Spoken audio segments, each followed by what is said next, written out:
E aí, pessoal, tudo bem? Chegando com mais uma edição do Varejo Cast News. Hoje a gente vai falar sobre alguns destaques da semana 21. Você está no Varejo Cast. Fala galera, tudo bem? Caio Camargo aqui com vocês. Sejam bem-vindos a mais uma edição aqui do Varejo Cast News. Que toda semana aqui eu e Fred Alecrim vamos trazer para vocês aqui os principais notícias que a gente, nesse mundo do varejo, estamos colhendo aqui, recebendo e compartilhando e dialogando com vocês aqui, sempre contando com a colaboração de vocês aqui, compartilhando e comentando aqui nas notícias aqui o que mais chama a atenção de vocês e cada vez mais ofertando para vocês aqui um podcast focado em varejo, discutindo as principais notícias do mercado. Certo, meu amigo Fred? Certíssimo, meu amigo Caio Camargo. E quero, de antemão, antes de começar essa edição, elogiar a sua elegância aí, com esse seu estilo, com chapéu. Tá muito bacana, hein? Para você que não tá vendo este episódio, está só ouvindo, corre lá no YouTube ou no Spotify e olha a elegância do Caio Camargo. Praticamente um Clark Kent do varejo agora também, né, cara? Colocando o chapeuzinho de jornalista aqui. Mas é aquele, como me falta criatividade capilar, não posso mudar o penteado, eu mudo a cobertura aqui quase todo episódio com um chapéu novo, né, cara? Já tem coleção aqui, graças a você, né? Você que começou a me instigar, começou a usar boinas e tudo mais, cara. E agora já estamos na fase do chapéu aqui. Esse aqui, muito bacana, inclusive. Muito bom. E assim, eu quero aproveitar e pedir para o nosso grande Anis, né? Bota um selo de aprovação fashion pro meu amigo Caio Camargo aí. Carimba aí, meu amigo Anis. Muito bem, ok. Vamos para a notícia, vamos porque o pessoal tá aqui com a gente para escutar notícia e não para escutar resenha a respeito do meu chapéu novo, cara. Já virou nossa marca registrada, nossas boinas e chapéus, hein, cara? Para quem acompanhou a gente na segunda-feira, tá? A gente estava batendo um papo sobre essa história dos varejistas saírem dos grandes centros e tudo mais. E olha que coincidência, o pessoal sabe que a gente grava com uma certa antecedência, mas assim que a gente acabou de gravar no outro dia, apareceu essa notícia do valor econômico sobre os atacarejos, cara. Queria abrir com esse papo contigo, né? O que aconteceu nesse universo? O que traz essa matéria do valor econômico sobre o formato atacarejo? Tudo a ver, inclusive, com o que a gente comentou no último episódio aqui do Varejo Cast na segunda-feira, certo? Certíssimo, Caio. E é uma coisa interessante, né, a gente ver, porque um dos motivos, você lembra que quando a gente estava falando de motivos, o episódio, para quem não ouviu, vale muito a pena, que é motivo da saída de grandes marcas, de grandes centros urbanos. E aí a gente estava falando um pouco e trouxemos ali 5 principais motivos, né? 4 com um bônus, e um deles é o excesso de loja. E esse é um dos motivos que a matéria traz, né, essa queda, né, nos resultados do atacarejo. Você vai lembrar que a gente, ali em 21, mais ou menos, a gente falou muito, e você foi um desses que falou muito aqui do atacarejo, né, Caio? E como estava abrindo, e como estava crescendo, e o movimento chegou a ser tema de vários eventos que a gente foi. E agora a gente está vendo exatamente todo aquele movimento de crescimento. E é interessante, cara, você teve recentemente numa região da Bahia que eu vou frequentemente. Eu me lembro de ter pousado ali em Itabuna, né, no sul da Bahia, e indo de Itabuna ali para a região, Vitória da Conquista, outros. Cara, no caminho entre, por exemplo, Ilhéus e Itabuna, né, o aeroporto é em Ilhéus, e aí você vai, cara, tem tipo assim, 6 atacarejos, cara. Tudo virou, quando você vai dentro das cidades, nem que não fosse a estrutura e o modelo de negócio, o nome tava lá atacarejo. Tudo virou atacarejo, quem tinha varejo virou atacarejo, quem tinha atacado virou atacarejo. E aí, fora isso, mesmo grandes redes abrindo muitas lojas, e esse é um dos motivos que a matéria traz por essa queda, né, Caio? Qual a análise que você faz disso? Você é um cara que acompanha bastante esse movimento. Além dessa questão de quantidade de lojas, né, inclusive os atacarejos que são muito nas periferias das cidades, vindo para os centros urbanos aqui também, né? Cara, eu acho que assim, ó, quando se descobriu-se o formato, ou se redescobriu-se o formato do atacarejo, ou cash and carry, como a gente chamava antigamente, né, nessa história, e virou atacarejo no Brasil, eu acho que a gente acertou no remédio, mas estamos errando na dose, né? Então, assim, o remédio é muito bom, o formato é muito interessante, mas também não é porque é formato de sucesso que pode ser absurdamente aberto nesse tipo de movimento que está acontecendo, que acabou sendo excessivo. E exatamente como você colocou em outras praças, alguns falam aqui, a própria matéria do valor fala em torno de 5% de canibalização, mas na prática é exatamente como a gente falou no passado e exatamente como a matéria trouxe depois, né? A proximidade de alguns é cerca de 2 km, 3 km. Para esse tipo de formato, que exigiria valores de cupons mais altos, uma vez que o grande foco é vender volume, né, e não compra de conveniência, não dá muito certo. O que a gente está vendo aqui, cada vez mais o atacarejo está se aproximando a virar um mercado de conveniência ou um mercado tradicional. Isso é ruim porque o ticket baixa, com um ticket menor eu vou começar a precisar de mais pessoas para operação, eu começo a ter negócios não rentáveis. É uma matemática que não tem como dar certo, né? E aí eu me lembro, Caio, que a gente fez um episódio no ano passado onde você mencionou essa questão de que, olha que coisa interessante, a gente já vem falando sobre isso aqui, e isso já foi matéria no ano passado aqui no nosso Varejo Cast. Quem acompanha nosso filme aqui já está ligado nessa história que a gente vem construindo tijolinho a tijolinho aqui todo episódio, exatamente. E eu me lembro que você comentou, meu amigo, que já estava esse processo de canibalização e a concorrência estava tão grande pelo excesso de lojas desse modelo que eles estavam começando a colocar serviços para poder se diferenciar. E aí, ao colocar serviço, aumenta o custo, diminui ainda mais a margem. E vira exatamente o que eles mataram, que era o hipermercado, né? O atacarejo matou o hipermercado e aí depois que matou começou a virar a mesma coisa. Parece o Uber, que no começo conquistou a gente com balinha e água e depois que dominou o mercado sumiu a balinha e água, né, cara? Exato. Então você vê que a gente já vem falando isso, então você já tinha falado, né, do que podia acontecer, né? Então foi muito bom, eu lembrei disso aqui porque me chamou muita atenção, né? Ou seja, você tem um modelo de negócio e é outra coisa que é importante, né, para quem está nos ouvindo aí refletir. O que levou esse aumento de conquista de espaço de atacarejo? O que fez o atacarejo cair no gosto do brasileiro, da brasileira? Primeiro, né, a gente vive já um tempo de pressão inflacionária absurda. Inflação alta, produtos mais caros. É claro que qual é a solução? Eu me lembro do John Furner, CEO do Walmart, falando que com inflação o cliente ele acaba dando um jeito, ele compra menos, ele vai mais longe para comprar mais barato, né? Então ele sempre falando, né, sobre isso.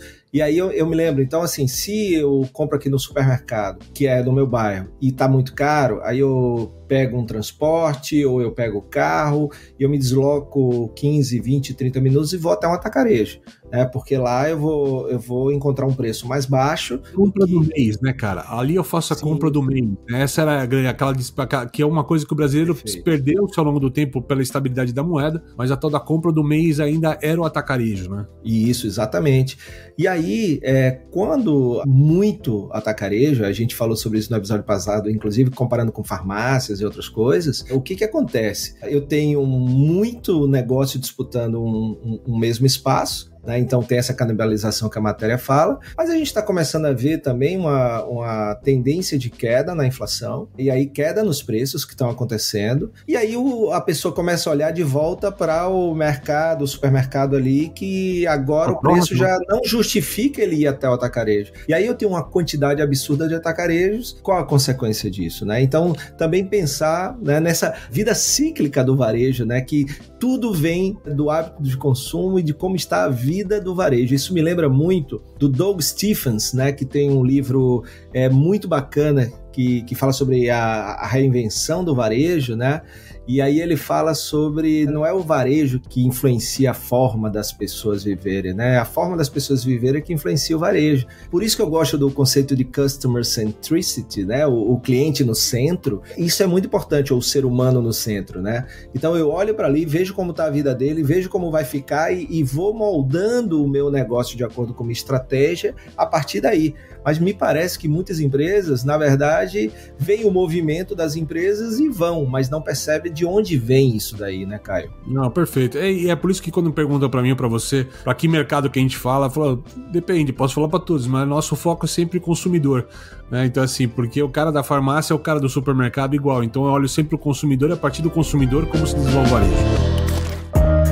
Apenas para pautar, não é para aqui ser porta-voz de notícia ruim, mas a gente tem as notícias aqui de players de varejo que tá fechando. E essa semana, nas últimas semanas aqui, a gente recebeu duas notícias, né? Primeiro, Marisa aqui fechando 91 lojas dentro do processo de reestruturação, acompanhando outros players de mercado, como a própria Tokstok, também fez esse reprocesso, e outros players aí que estão anunciando esse tipo de história. Falando sobre Riachuelo. Isso. Fechando Oscar Freire, né? Que é uma loja que foi icônica no momento que abriu, e quando abriu há 10 anos atrás, até vi um testemunho cerimonial do Manuel Alves Lima, da Falzone e tal, meu grande amigo, falando de como foi icônico montar aquele projeto 10 anos atrás, que você pega uma fast fashion e coloca no corredor de luxo. Era um significado muito importante para aquela época, muito bacana, vale a pena lá o que o Manuel escreveu, meu grande amigo. Mas o fato é que a gente tá passando por esse processo, essa ainda pós-tempestade ali, que a gente tá ainda corrigindo o barco, corrigindo as rotas e tal. Como é que você vê esse movimento, Fred? A gente percebe que é mundial, né? Isso vem acontecendo, não é de hoje. Eu me lembro que a gente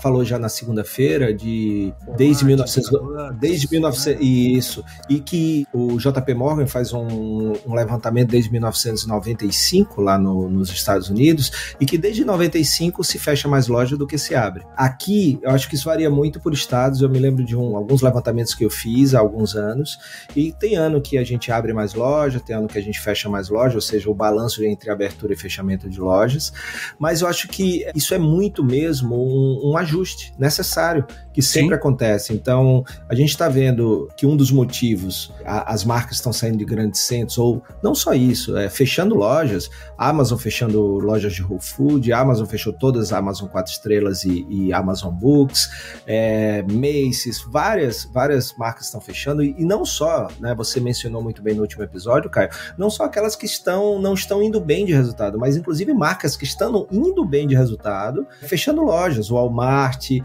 Starbucks, né? Starbucks está fechando várias lojas também. Por quê? Porque perceberam, né, que no momento de euforia do varejo, exageraram num dos motivos, exageraram na quantidade de lojas abertas que acabam sendo concorrentes delas mesmas, né? Ou seja, tirando faturamento, enquanto que o custo tá ali, né? E tem essa evolução migratória também da cidade que a gente conversou no último episódio, sim. Falando um pouco desse movimento, porque você tem bairros que a loja funcionava bem porque o bairro tinha um bom fluxo, pós-pandemia o bairro mudou de direção e pessoas migraram e sumiram, a loja perdeu sentido, né? Montaram uma obra aqui que matou o negócio, né? Montaram uma estação, ou tiraram a estação, ou aconteceu alguma coisa que de repente muda o ambiente do negócio e o negócio deixa de ser interessante, rentável e tudo mais, né? Exato. Então, essa questão dos fechamentos e tem a ver muito com outra tendência que a gente vem falando aqui, que é a gestão do básico, né? Então, abre-se uma loja. Então, primeiro pensa-se, né,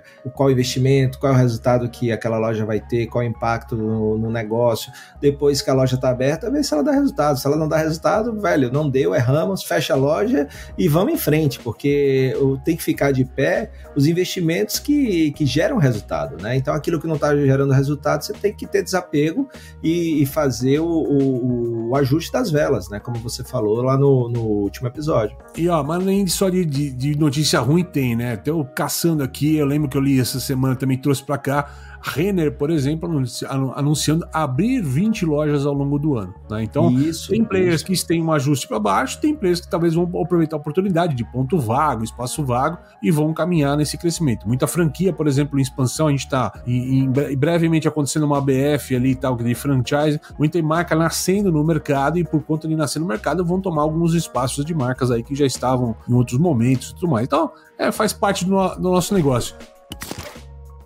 Tem uma novidade aqui de mercado, cara, sobre livrarias aqui, que as livrarias virtuais superam as físicas pela primeira vez no faturamento das editoras, cara. Você pegou essa matéria também? Cara, eu dei uma lida, né? Que você sabe, até trouxe uma matéria falando de livrarias, eu sou fã de livrarias, como você também é, né, cara? Pois, né, cara? O fundo aqui não mente, né? Nem o meu, nem o teu background tá aqui. Exatamente. Não é lona, tá, pessoal? Não é lona.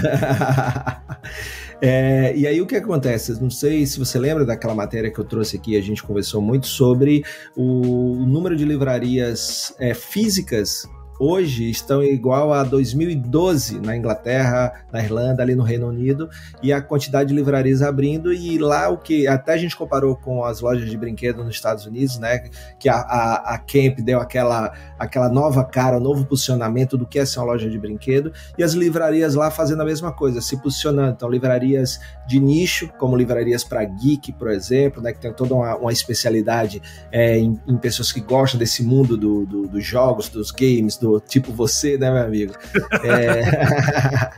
E também para solitários, né? Espaços para solitários, ou seja, que esse são pra mim livrarias... é matador, cara. Esse é a questão de não é o ponto de convívio e tal, mas a questão dos solitários se reunirem e ter um novo ambiente social, isso é fantástico, cara. Ela é sempre acolhedora, né? Exato, toda livraria é um ponto de acolhimento, ela é acolhedora, isso é muito bacana. E aí o marcador aqui tá falando, né, de 30% para 35%, né? Ao passo que acho que as lojas físicas são 30% do todo, né? E o restante aqui cabendo na venda direta das editoras e a venda também para colégios, tal, que é um outro tipo de negócio B2B, né, cara? Mas isso mostra que, ao mesmo tempo, né, as pessoas estão olhando uma maior conveniência também nessa história. Existe espaço para livrarias que criam tal, mas também existe o perigo de, olha, se você não cria um diferencial para atrair teu cliente, o digital hoje ficou muito fácil na mão dele. E é a primeira vez que isso acontece, né? O que eu queria ver é qual é o percentual desse faturamento das lojas digitais, Caio, que é livro físico e que é livro digital, né? Porque uma coisa é comprar o livro físico numa livraria digital, outra coisa é comprar o livro digital. Porque eu me lembro há um tempo atrás que eu tinha lido que a Amazon não conseguiu chegar nos números que ela gostaria de chegar, não só de venda do Kindle, como também do faturamento de e-books, de livros digitais. Então eu queria... Depois vamos fazer um estudo, de repente a gente traz aqui uma matéria para falar de comportamento de consumo em relação a isso. E olha que coisa legal quando você fala de e-books, né, cara? Quando a gente falava e-books no passado, e eu tô falando isso de uma maneira empírica, tá? Não tenho base pra falar isso, acho que a gente até pode levantar essa base pra falar. Mas quando a gente falava de e-books no passado, a gente via um preço correlato ao livro de capa, né? O livro físico ou um pouco mais barato. Mas existe uma série de e-books hoje nessas plataformas, inclusive na Amazon, por exemplo, que são livros e-books gratuitos, né? Isso até acho que corrobora com o que você falou de uma expectativa de faturamento base, o valor direto, porque quando faz expectativa é preço médio de e-book é tal e vou ter que vender tanto para bater esse número aqui, né? Faz uma continha de padaria, só que a partir do momento que você tem muito material, inclusive gratuito nessas redes ali, né? Nessas plataformas que as pessoas usam com isso para alavancar algum tipo de venda, você muda um pouco o parâmetro desse mercado, ou seja, você acaba tendo mais números em unidades físicas sendo comercializadas ou repassadas, já que gratuito não é vendido, né? E você acaba tendo uma diminuição no impacto de quanto se fatura nessa história. Talvez o faturamento do que é vendido no físico é muito maior do que o faturamento no digital, embora o digital represente uma quantidade maior do que é feita no físico, não é correto? Vou pedir aí, por favor, né, meu amigo Yannis, depois de uma explicação maravilhosa dessa aí, bota uma saudação aí de pra Caio, que ele merece. Palmas, imagina, tá? Mas acho que é um papo pra gente trazer, até tentar trazer essa base que você tá falando que é importante. E por último, e não menos importante, tem uma notícia sobre internet e acesso, né, cara, que você trouxe pra gente aqui. Fala um pouquinho aí, mais de 30 milhões de brasileiros não têm acesso à internet, é isso mesmo? É isso aí, cara. 30 milhões de brasileiros. Então imagina o seguinte, 90 milhões de brasileiros acessam, a preferência do acesso deles de internet é por celular. Isso é muito interessante. E 30 milhões não têm acesso ainda. Então imagina o espaço, né, Caio, que existe ainda para chegar com serviços, com produtos e principalmente com acesso à informação, a conteúdo e principalmente você chegar, por exemplo, gente que pode estudar, né, através da internet, então ter a parte boa, né, do negócio. E do outro lado a gente vê que para quem já trabalha com isso e quem vende através ou tá buscando canais de venda, de falar com os clientes, cara, o celular, não tem como escapar, né? Então, e quando a gente fala em celular, a gente tá falando de mensagens SMS, que aqui no Brasil é pouco difundido, lá fora funciona muito. Acho que teve seu momento, mas o WhatsApp tomou esse espaço, isso é um fato. Isso. O SMS teve o seu momento de torpedo, as pessoas mandarem os torpedos para umas para as outras, mas acho que o WhatsApp se tornou muito mais visual e conveniente, né? Tá? Acho que a forma ali no WhatsApp conquistou mais as pessoas, né? Perfeito. Isso caiu quando eu tava lendo a matéria. Eu falei, caramba, não tem como discutir nem querer inventar a roda, né? Se eu quero falar com o cliente, eu tenho que ir no celular dele, no smartphone dele. Tem um estudo que saiu antes da pandemia, bem antes da pandemia, que é um número que eu usava até quando eu fazia algumas palestras uns 3, 4 anos atrás, tá? E a gente falava muito de um estudo que saiu de conectividade. E falava que na China, o percentual de pessoas conectadas na China, de população economicamente ativa, era de 56%. E a média global estava por aí também. E no Brasil, esse número era de 70 e poucos, 74%, 72%. que para muita gente, quando a gente falava isso, era loucura. E parece loucura, mas a gente não tá falando de pessoas que têm o acesso da internet porque elas têm o chip que tem acesso à internet. Pessoas que têm acesso à internet pelo uma lan house, pelo um Wi-Fi aberto, né? Mas as pessoas conseguem, no dia, acessar a internet. Né? É esse que se trata o tema quando se falava no passado, né? E a gente falava duas coisas. Primeiro, como é que a gente ancora se isso é uma verdade ou não? Basicamente é só você ver a performance dos brasileiros em qualquer rede social. A gente tem quase todos os recordes, tanto de usuários, quanto também de visualizações ou de lives, né? Acabamos de falar tanto do Web Summit lá do Condzilla, que tem o segundo maior canal do YouTube do mundo e tal. E não é só mérito dele, a gente tem um monte de artista aí, mesmo na pandemia, quebrava recordes e recordes de audiência, de view. Galvão Bueno fazendo história, depois de passar anos na televisão, né? Na mídia tradicional, quebrando o recorde de 30 milhões de pessoas acompanhando um jogo dele ao vivo via internet. Você falou muito sobre o Cazé também, né? Exatamente. E o que a gente falava naquela época? Que é o papo exatamente dessa grande oportunidade que se tem, né? Que eu acho que esse é um número que eu gostaria de ver em algum momento, que ainda não tem essa base. Aliás, o pessoal que estiver escutando a gente, se tiver a base dessa informação, nos mande, que é muito bacana.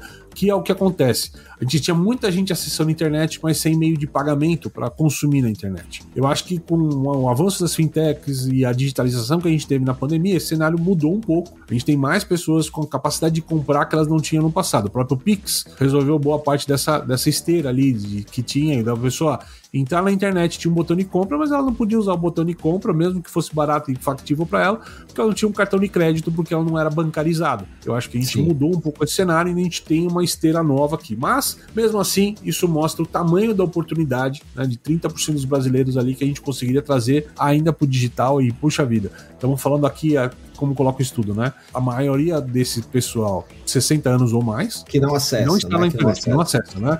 Metade dos não conectados tem 60 anos ou mais, quase 60% deles são negros, 1 em cada 3 pessoas são da classe D e E. O que me assustou é saber que deste número do não conectado, 42% está na região sudeste do país, que tecnicamente é uma das regiões com melhor infraestrutura, quando a gente fala de São Paulo, Rio de Janeiro, Minas Gerais, né, tal. Então, assim, seriam estados que teriam maior infraestrutura e talvez teriam mais conectividade. A gente vê que boa parte, 42% das pessoas que não estão na internet, olha só, estão na região sudeste, né? Olha só que coisa, dado mais estranho nesse sentido, né? Verdade, Caio. E aí a gente vê nesses dados que refletem a desigualdade que a gente tem no nosso país, infelizmente, né, amigo? Perfeitamente. E aí a gente vê usando o meme, é o puro suco do Brasil isso aqui, né? Infelizmente, a gente tem que melhorar esse suco, né? Fazer ele ficar um pouco mais doce e saudável. Transformar ele numa vitamina, né, cara? Transformar numa vitamina. Para todos e para todas, né, amigo? A gente tá nessa luta aí, né? Então, pensa o seguinte, 90 milhões de brasileiros só acessam pelo celular. Isso que a matéria diz. Só acessam pelo celular. Então, se você está desenvolvendo estratégias para telas grandes, né? Desktops, não responsivas, né? Ou seja, que não se adaptam a várias telas. Olha que responsividade vem lá de 2015, 14, por aí. Se você não entende, né, como é que ele pode, que tipo de conteúdo pode gerar interação, a melhor forma de interagir com ele é através do celular, porque ele só tem o celular. Então, só dando essa resumida importante para a gente refletir. As duas maneiras que mais os brasileiros acessam a internet, o celular e as TVs. Esse é um ponto que tá mudando tudo, cara. Exatamente. TV e celular são os dois portais que levam as pessoas até o mundo digital. Desses 163 milhões que a matéria fala que tem acesso, a gente tem aí 90 milhões que só acessam via celular. E a gente tem 30 milhões que não estão nesse mundo ainda, que precisam ser ainda educados digitalmente e incluídos digitalmente. Cara, e você me lembrou uma notícia da nossa época de 30 na quinta, cara. Que a gente falou... Meu amigo Luiz Henrique, salve Luiz Henrique. Salve Luiz Henrique, cara.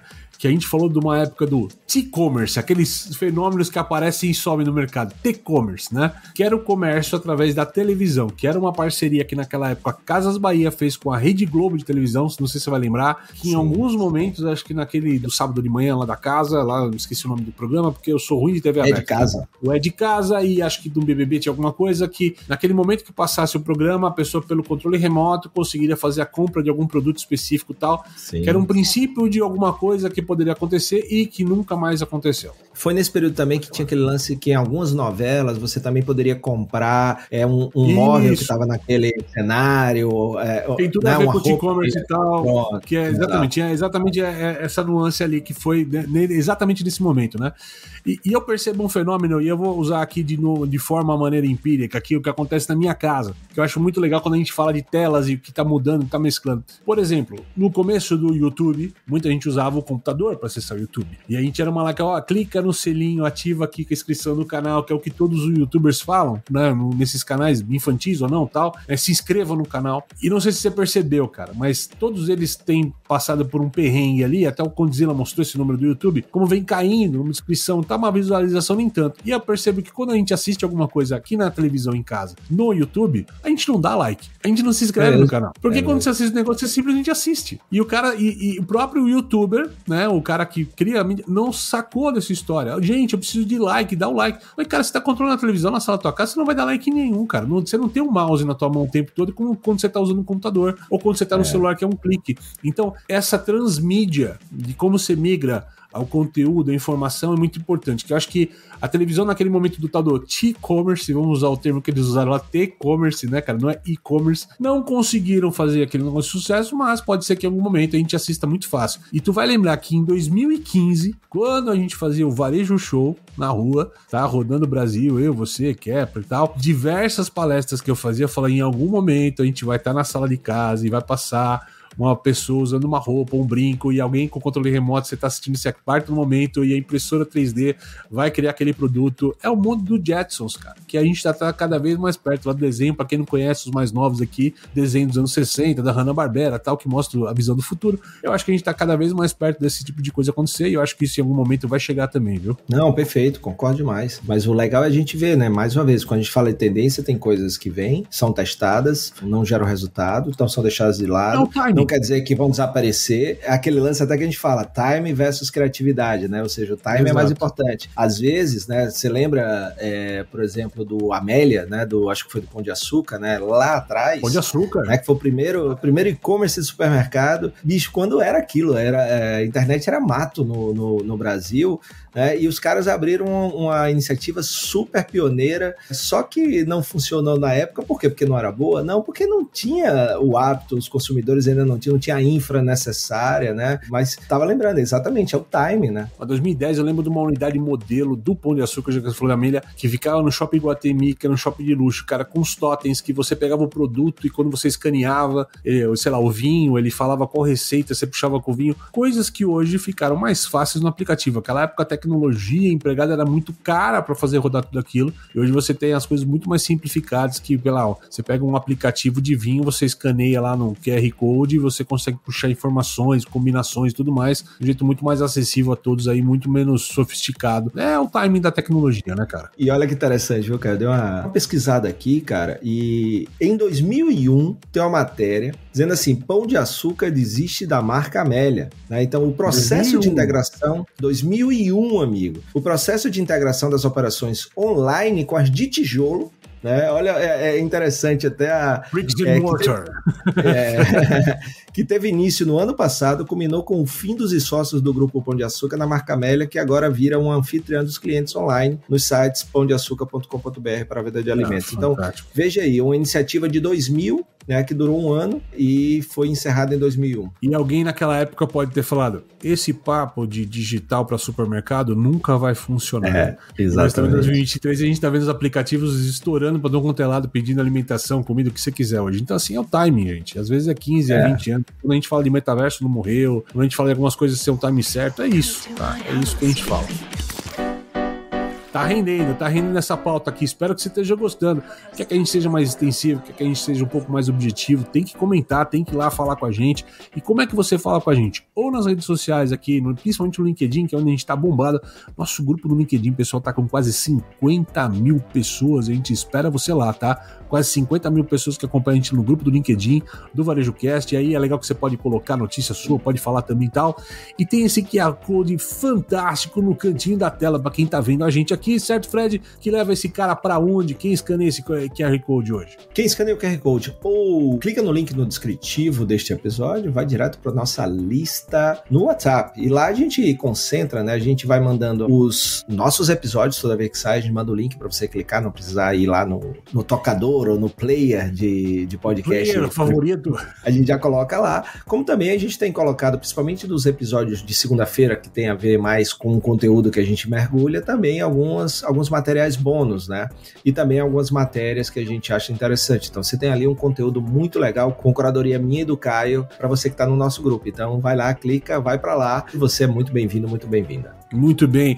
Fred, só para encerrar aqui, eu queria fazer um agradecimento especial para os nossos 2 novos patrocinadores que começam a entrar nos próximos episódios aqui. Vocês vão ver muita informação sobre eles. A BIP Consultoria, tá? Uma consultoria fantástica, vinda da Itália, que tá fazendo um trabalho fantástico no Brasil, impecável. Vamos falar muito deles aí ao longo dos episódios, vocês vão conhecer bastante. E também o pessoal da OneBit, cara, que é uma startup, uma empresa lá de Israel, tecnologia de ponta, trazida para o Brasil para análise de estoque e análise preditivo.